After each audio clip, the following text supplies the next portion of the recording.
Welcome to this edition of CPWN. I'm Clarence Ponsler. Well, look at the lights behind me, especially the ones that are green. Well, about ready to change some colors to see why these lights have aged so much that they need to be replaced. So, by using this remote, the colors change.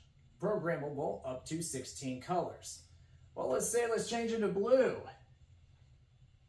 You see the problem? Half of the strand is completely out now. The blue in those lights are out. Let's turn to white.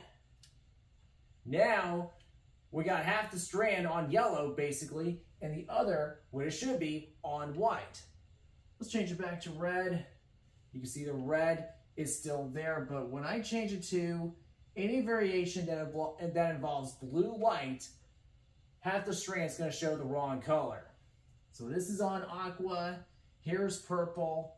You see half the strand on red, half the strand on the actual color purple. So, when we change it back to green, these lights are going to be replaced by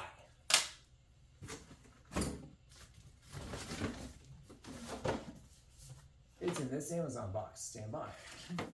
Well, using my rewards from my cashback credit card, these lights are going to replace these aging lights. And we're going to have a much better apartment. Now the lights have been replaced. They cover 75% of the circumference of the living room. I have this remote programmable up to 20 colors. We have it on green. Now let's program it to colors that had issues, the ones that are more green and blue. Let's talk blue. Turn blue. Okay, let's do a little aqua green for you. Yeah, let's go to white. Perfect. Thanks for watching this edition of CPWN. Clarence Ponsler saying, have a great day or evening if it's nighttime. So long.